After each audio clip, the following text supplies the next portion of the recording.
Megyn, Jody, take us back to this moment a year ago. Where is the country? Let's actually go back a little earlier than that. Let's go back to the summer of 2018.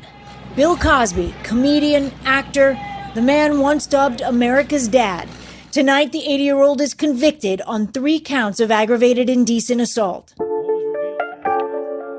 Kevin Spacey is being investigated by Scotland Yard for 3 new cases of sexual assault. With that new trouble for disgraced celebrity chef Mario Batali. Obviously, these allegations of sexual harassment, sexual assault, a lot of things are in motion here. It's been months and months since the Weinstein story broke, and Me Too has become this global phenomenon. Listen, this happened to me too. Me too has been the phrase that has been used consistently about this case. It happened to them too. And in front of But there's also a lot of controversy and a kind of sense of mounting unfairness.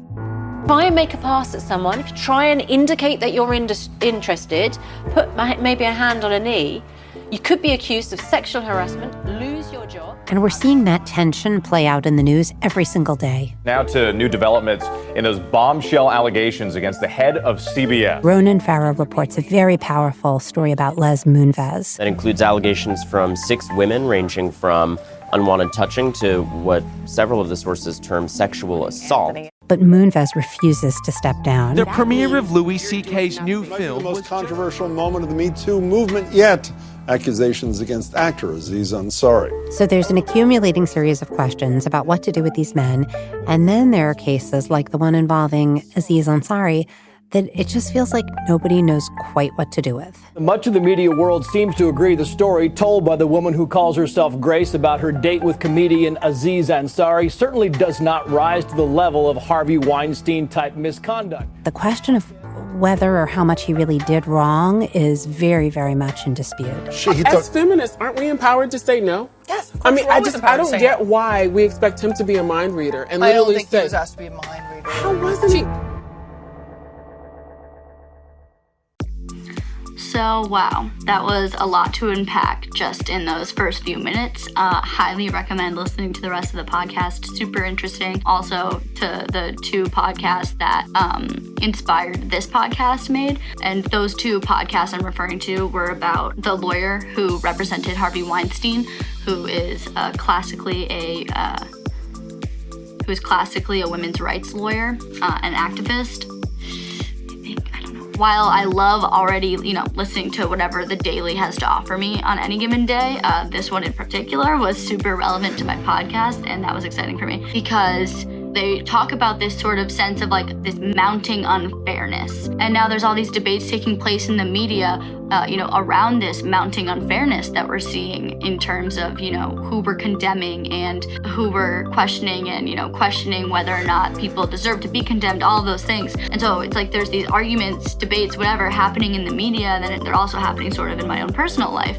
And that was interesting to see it in that context because I know on my, for myself at that time, I was thinking those things. I was reading Aziz Ansari's story and I was struggling to, have an argument with people that I really respected, who were struggling to sort of condemn him because of the typical, like, oh, he's a good guy. And it's as if it needs to be this sort of clear-cut back alley, rape situation that we, have defined as what rape is and sexual assault just in general, where because that's how we're sort of seeing it as a culture, when we sort of talk about it in a way that's a little lighter, that doesn't quite, that can't quite be seen or that can't quite be put in the same category as the likes of Harvey Weinstein, people struggle.